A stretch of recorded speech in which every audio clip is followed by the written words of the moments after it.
Welcome back to the Elias Macko Show, second hour of the program. A growing concern about Canada's economic health is brewing, with some saying the country's economy is effectively on life support. New analysis by Rosenberg Research paints a bleak picture.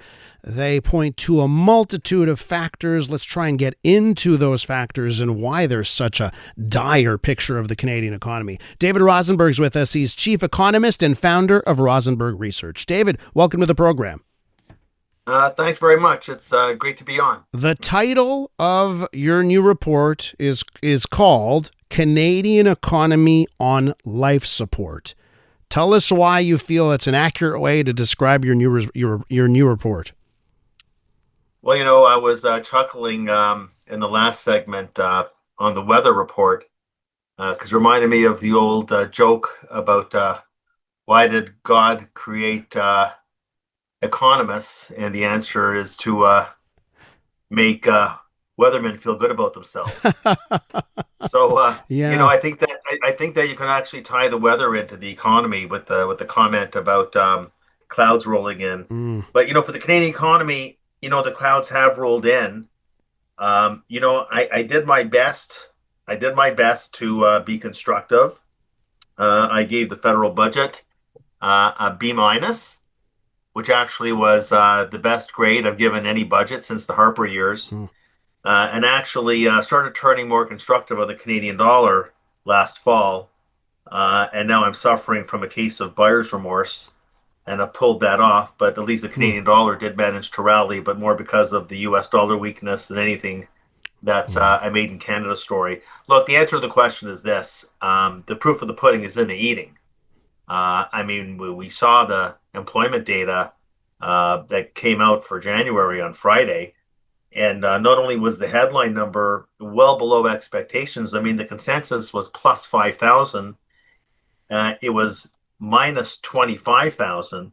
But when you actually dig through the industry details in the report, what really stuck out for me was the fact that the business sector actually lost 52,000 jobs last month, which is a huge number. But the bottom line is that it's all very consistent with what you're seeing in the overall economy because the pudding is always in the eating. And what we have in our hands, when you look at the year-over-year growth rate in real GDP, and that's the totality of the economy, goods and services, what's the economy doing when you smooth out the monthly wiggles in the data and you look at it big picture? The year-over-year trend is 0.6%. And of course, people will say, well, thank God there's a plus sign in front of that. But, it's pretty darn close to zero. Yeah. Like the economy is stagnating. But actually, when you look at it the way that you should look at it in per capita terms, the economy is still contracting, adjusted for population growth, just as it did throughout the entire Justin Trudeau era. Well, and this is the thing, right? Because, okay, you mentioned there's a plus there. Okay, good, we've got a plus. But when I've always said, when you factor in our population growth, doesn't actually seem like a plus there. Now, I guess the question is, why, David? Why are we such a basket case economically right now? Well, there's a lot of finger pointing at Donald Trump and all the negative trade actions. But, that's only one part of the story. Of course, that's created this heightened sense of anxiety and uncertainty. But what most Canadians don't know, because, of course, we all have this collective view about President Trump, is that Canada got off really light compared to the rest of the world. Like our tariff rate basically went from 0 to less than 6%, which isn't great, obviously. But what Trump did, the assault he did on the whole world, was basically 2% to 18%. There are other countries that got whacked a lot harder than we did. And I just find at a political level that all the trade situation with the United States, and I'm not trying to belittle it, but it seems as though it's helped Ottawa create a diversion away from its own policies. Uh-huh. And so I think we have to step back and say, Was Canada some shining bright light from an economic standpoint before April of last year, before the reciprocal tariffs and all this shenanigans that the administration has played? We were weak then, and we're weak now. And so I think that the reason I didn't give a better grade than B minus was this. Like I did like the fact, fast tracking natural resource projects and pipeline expansion. I like that, although a lot of that is based on a lot of assumptions. I like the fact that there's some control over program spending growth. That's all well and good. But I think that, what really amazes me is that, Canada has not had fundamental tax reform since the Mulroney era, Mm. like 4 decades ago. And I think that one of the things that has really undermined Canada's economic performance is this, and it dates back to late 2017 during Trump 1.0, where with Congress, he sliced the top marginal corporate tax rate in the United States from 35% down to 21%. Now, when you look at the Canadian top business tax rate, with all the abatements, and you look at the federal provincial top marginal rate, Ontario, Quebec, it's over 26%. Hmm. Now, the junior partner in North America, and that's us, we have to maintain a competitive tax position with the United States. And what I can't really understand is we're always quick to respond to the tariff actions. But how did the federal government to this day allow the United States to take its top business tax rate below Canada's level without any response? Hmm. It still boggles the mind. And maybe it's because there's a view in Canada and maybe in Ottawa, and we're not talking about the Conservatives, we're talking about the Liberal government, the view that this is a tax cut for fat cats, but it's not. I mean, the business sector employs two-thirds of Canadians. This is not a tax cut for fat cats. This is basically trying to remain competitive because when you're a global business thinking of setting up shop and you're looking at Yeah. the US or Canada, Canada has to have lower tax rates, especially on the business side, because, we bellyache enough about top marginal tax rates over 50%. In the US, they're closer to 40, and that's a pain in the derriere. But people can't just pick up and move to the States, and it's tougher now than it's ever been. But capital, and I'm not talking about paper money, I'm talking about physical plant and equipment that creates jobs. We've had over a decade of unrelenting outflows of real physical capital outside this country. Hmm. And that's really, I think, if you're going to ask me, what is the biggest suppressant for Canadian economic activity?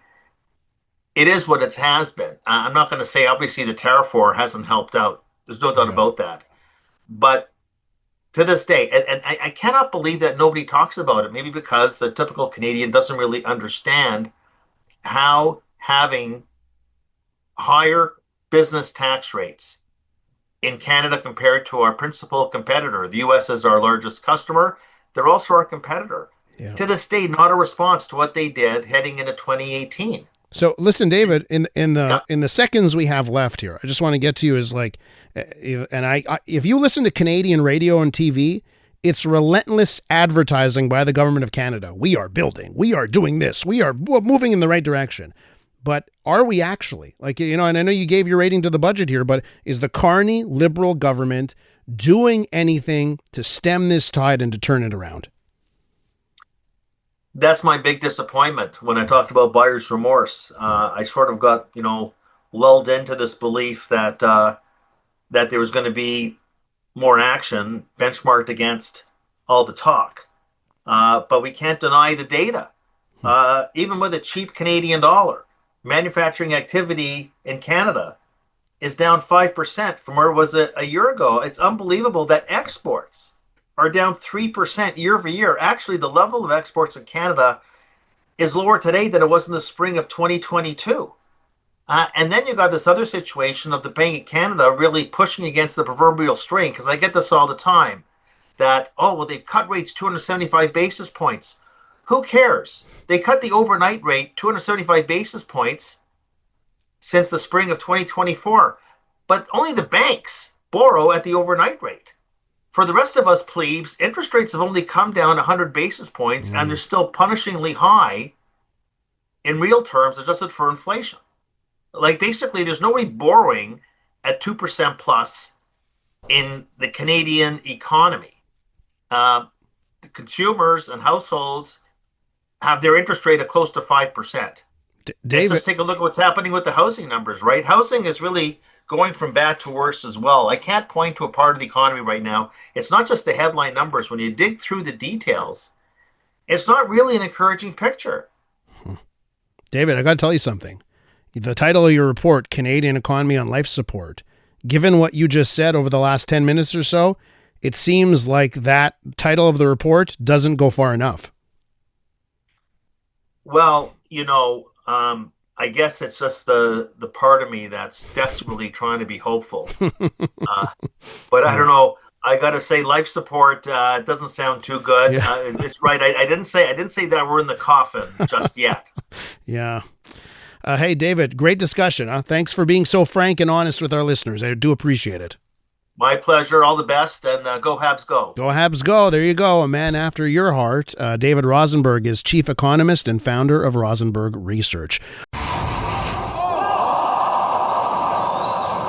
I'm Dylan Playfair. And I'm Tyler Smith. We're putting loneliness in the penalty box by talking to some of our favorite athletes about the importance of friendship. This is Bromance. Bromance is brought to you by Charm Diamond Centers, proudly Canadian-owned and operated. Charm has been part of your love stories and bromances for over 50 years. And you can find Bromance on the iHeartRadio network or wherever you get your podcasts.